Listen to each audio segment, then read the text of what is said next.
नमस्कार दोस्तों, GS inspired में आपका स्वागत है।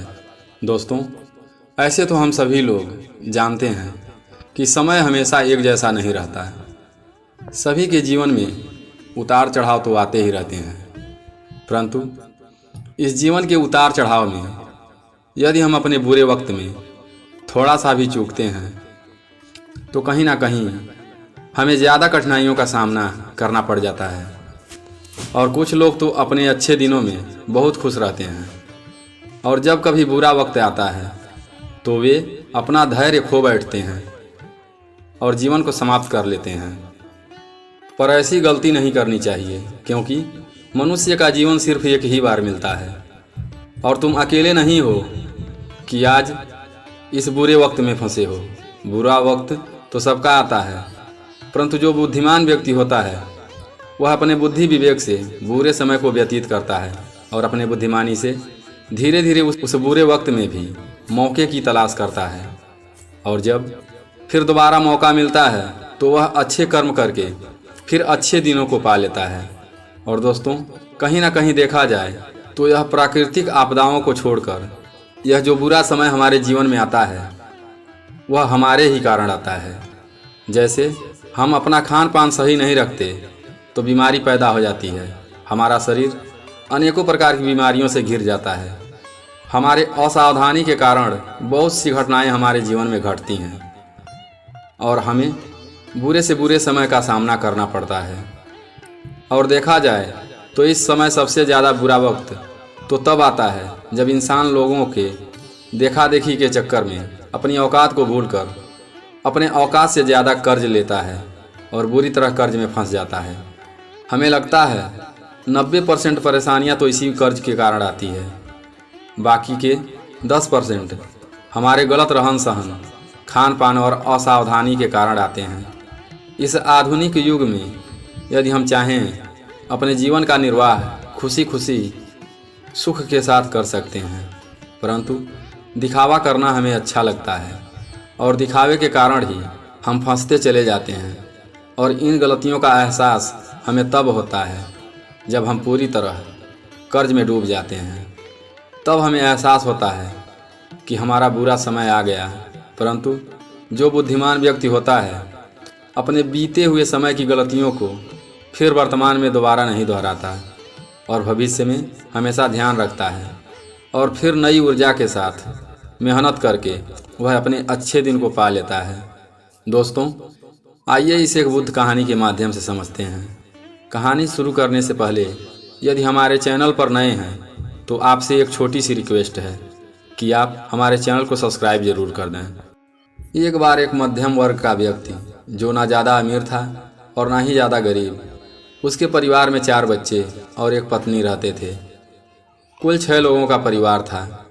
वह व्यक्ति प्रतिदिन छोटे से व्यापार के साथ मेहनत करता और शाम तक जो भी उसकी कमाई होती उसे लेकर घर वापस आता। बीवी बच्चे सभी खुशी खुशी अपना जीवन व्यतीत कर रहे थे। वे लोग अपने झोपड़ी में बहुत खुश थे। उन लोगों को अपना वह झोपड़ी महल जैसा लगता था। धीरे धीरे कुछ दिन बीतने के बाद उस घर में फिजूल खर्ची बढ़ने लगी। अब उस व्यक्ति को लगता था कि यदि मैं किसी से पैसे उधार लेकर यह काम कर लेता हूँ तो फिर इस छोटे से व्यापार से कमाई करके पैसे इकट्ठा करके दे दूँगा। कुछ दिन तो ऐसे ही चल रहा होता है।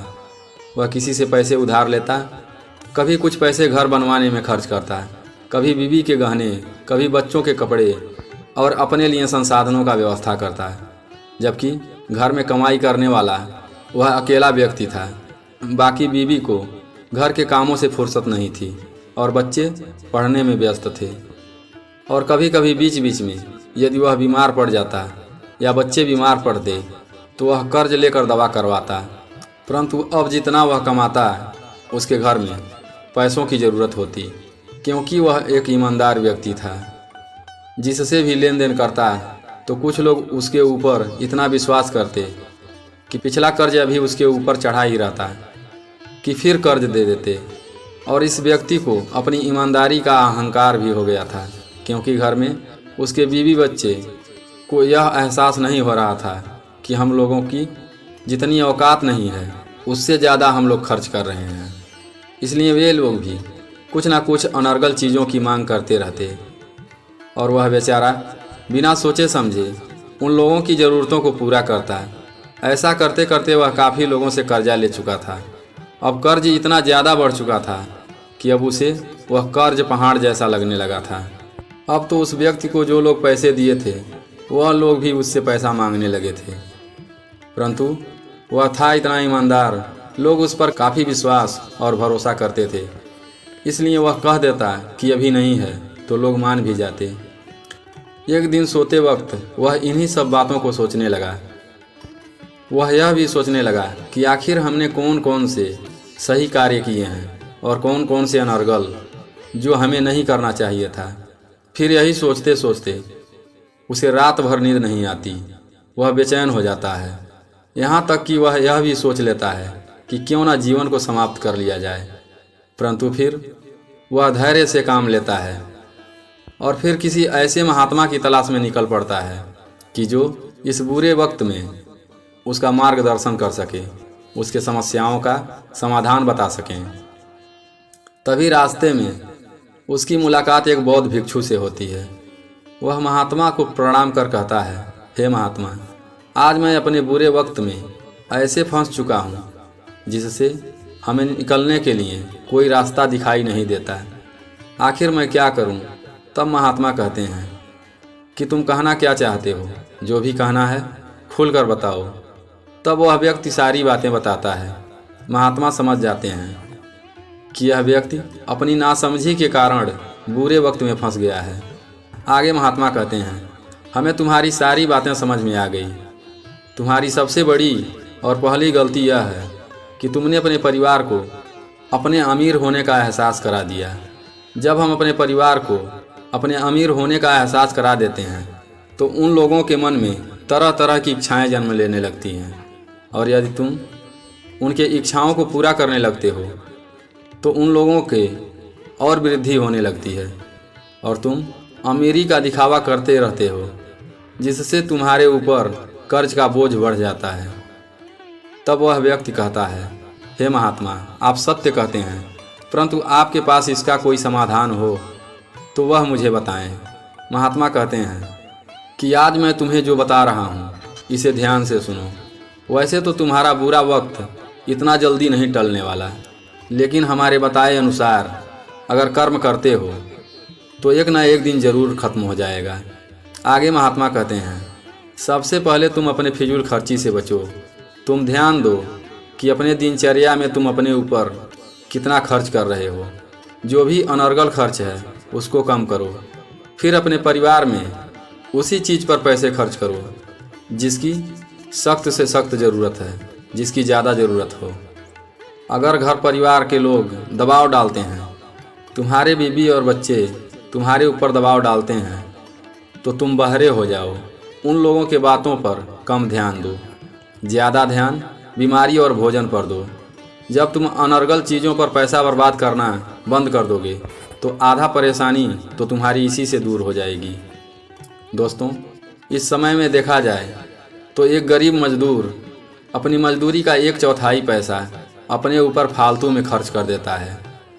फिर आगे महात्मा कहते हैं, तुम्हें अपने व्यापार को बढ़ाना होगा और अपने खर्च को घटाना होगा, तभी तुम इस कर्ज से मुक्ति पा सकते हो।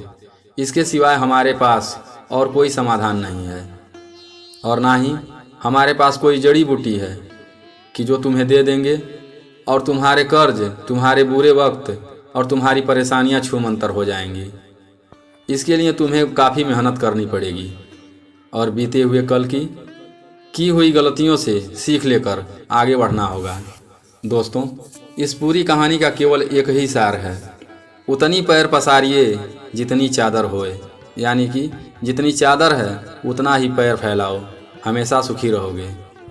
दोस्तों, क्या आप बता सकते हैं कि यह संकट, विपत्ति या अनेकों प्रकार की कठिनाइयाँ हमारी और आप या किसी एक व्यक्ति के लिए बना है या सबके लिए बना है? दुख, परेशानी, कठिनाइयाँ यह तो सबके जीवन में आता है। फिर थोड़े से कष्ट, दुख, परेशानी से आखिर घबराना क्यों? दोस्तों, दुख आता है तो सुख जाता है, और सुख आता है तो दुख जाता है। जीवन की यही असली सच्चाई है। आइए इसे थोड़ा विस्तार से कहानी के माध्यम से समझते हैं। कहानी शुरू करने से पहले यदि आप हमारे चैनल पर नए हैं तो आपसे एक छोटी सी रिक्वेस्ट है, कृपया हमारे चैनल को सब्सक्राइब जरूर कर दें। आइए बिना देरी किए यह कहानी शुरू करते हैं। दोस्तों, महात्मा बुद्ध कहते हैं, एक बात हमेशा याद रखना, जो बुरे समय में दूसरों की मदद करता है उसके मदद के लिए ईश्वर हमेशा तत्पर रहते हैं, यानी तैयार रहते हैं। आज का यह वीडियो बहुत ही खास होने वाला है, इसलिए कहानी को लास्ट तक जरूर सुनें। एक बार एक नगर में बहुत भयंकर अकाल पड़ा। लोग भूख से मरने लगे। हर कोई अपने लिए रोटी के एक टुकड़े की तलाश में था।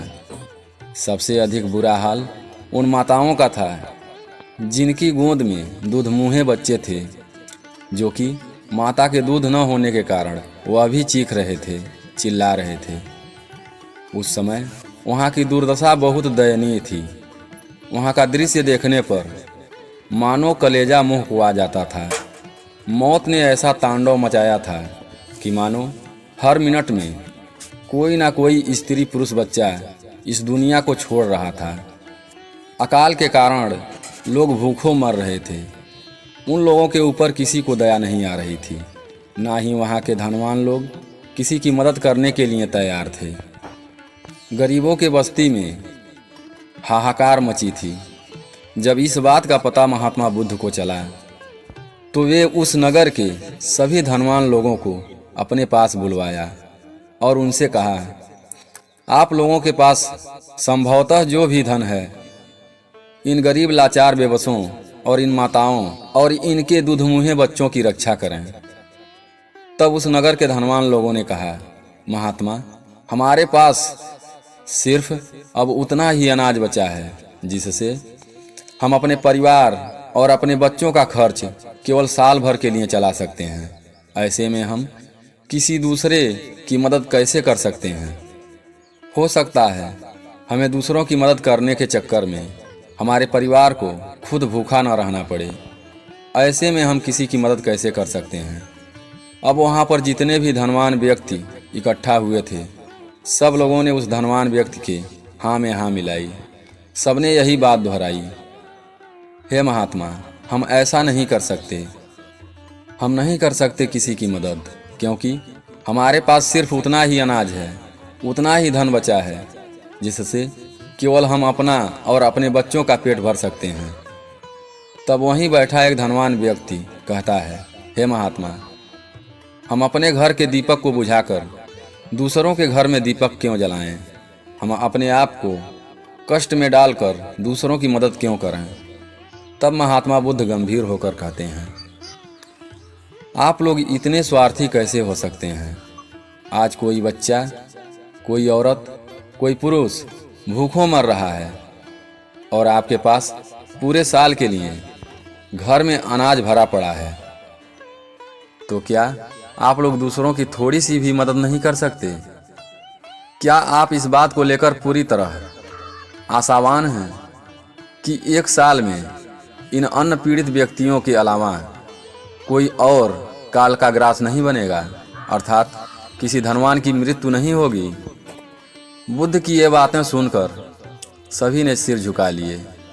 इसके बाद बुद्ध बोले, जैसे भिक्षुओं को इस संसार से भोजन की आस होती है, ठीक उसी प्रकार विपत्ति, बीमारी, आपदा या किसी भी कठिन परिस्थितियों में गरीब लाचार बेबस लोगों को आप जैसे धनवानों से आस होती है। इसलिए आपके नगर में बच्चे, बूढ़े, जवान, औरतों को मौत के मुंह से सिर्फ आप लोग ही बचा सकते हैं। केवल आप लोग ही उन लोगों की रक्षा कर सकते हैं, क्योंकि वे लोग इस अकाल की वजह से दाने दाने के लिए मोहताज हैं। हमने पता लगाया है, किसी भी गरीब के घर में अन्न का एक दाना भी नहीं है। इसलिए आप सभी धनवानों से अनुरोध है कि आप लोग सभी मिलकर उन गरीबों की रक्षा करें। इस समय उन लोगों को बचाने के लिए सिर्फ यही एक रास्ता है, यही एक विकल्प है। और अपने स्वार्थ के वशीभूत होकर आप लोग उन लोगों की मदद करने के लिए कृपया पीछे ना हटें, क्योंकि इन विपत्तियों और आपदाओं से एक साथ मिलकर ही निपटा जा सकता है। यदि आप लोग आज एकजुट होकर सभी लोग मिलकर इनकी मदद करेंगे तो अकाल जैसी विपत्ति से मुक्ति संभव है। यदि आज आप इनकी मदद नहीं करेंगे तो जीवन भर आपकी मदद करने के लिए कोई भी तैयार नहीं होगा। याद रखना, जो बुरे समय में दूसरों की मदद करते हैं, ईश्वर भी उनकी मदद करते हैं। यह सुनकर सभी धनवानों ने अपने अनाज के भंडार खोल दिए और भूख का संकट टल गया। कुछ ही समय बाद सबके प्रयास से अकाल जैसी विपत्ति टल गई और सभी लोग खुशी खुशी रहने लगे। दोस्तों, यह कहानी कैसी लगी हमें कमेंट में ज़रूर बताएं।